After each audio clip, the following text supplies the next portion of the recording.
André Lemaître a peint toute sa vie, depuis sa plus tendre enfance jusqu'à sa mort. Il est né un crayon à la main et il est mort un pinceau à la main. La veille de sa mort, à 86 ans, il a peint une nature morte. Mais sa peinture a évolué au fil du temps. On distingue 4 périodes. Nous avons appelé la première période la période de la jeunesse. La période de la jeunesse. À l'école normale à Caen, en 1926, il a peint 7 autoportraits. Il a 17 ans.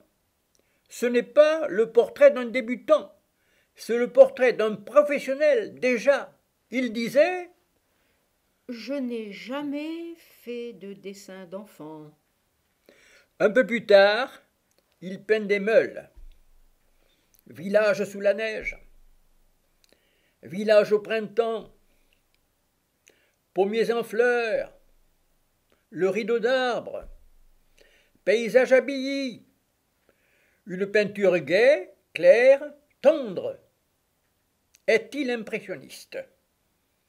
Il est très jeune, mais il connaît déjà tout sur la peinture. Il connaît l'impressionnisme.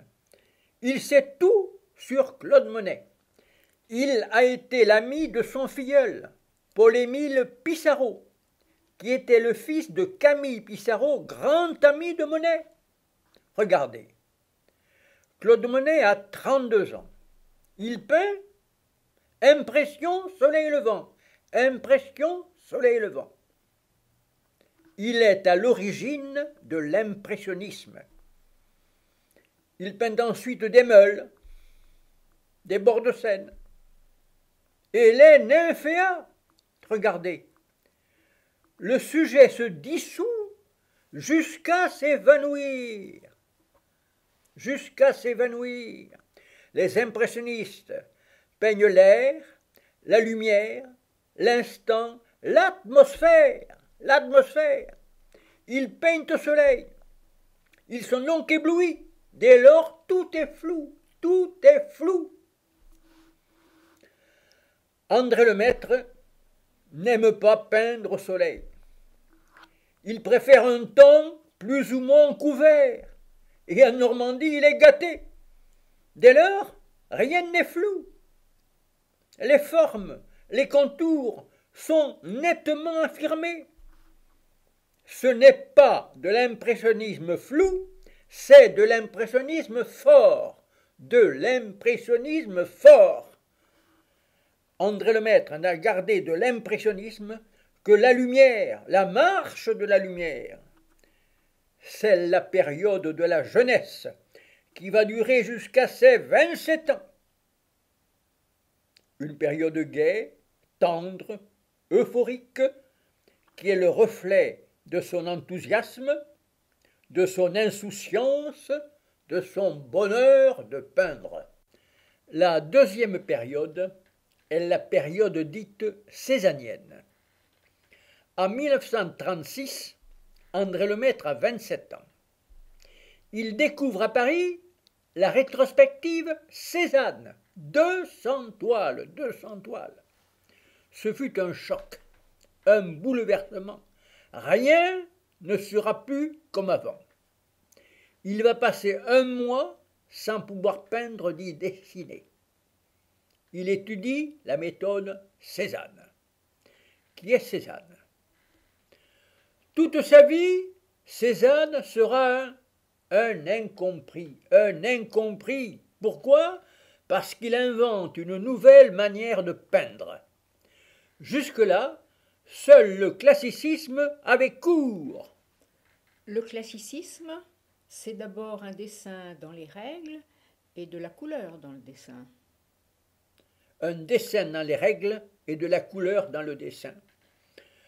Cézanne ne fait pas de dessin préalable. Il peint directement sans dessin. Regardez, le Jas de Buffon, qui est la demeure de ses parents. La montagne Sainte-Victoire, qui se dresse en face de sa maison. Comment peint-il? En touche verticale, horizontale ou oblique, Cézanne construit son tableau sans dessin, sans détail. Sans dessin, sans détail, il exprime sa vérité. C'est la couleur qui fait le dessin, c'est la couleur qui donne la forme. Il invente ainsi sa nouvelle formule. Quand la couleur est à sa richesse, la forme est à sa plénitude. Eh oui, fameuse formule. Quand la couleur est à sa richesse, la forme est à sa plénitude. C'est la méthode Cézanne.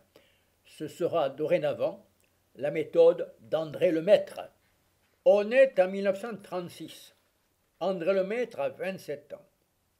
Il va en faire son credo jusqu'à la fin de sa vie. Dorénavant, André Lemaître, en touche verticale, horizontale ou oblique, va construire ses tableaux sans dessin, sans détail.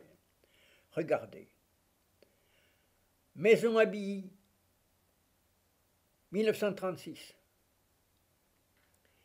L'Éclosière, 1938.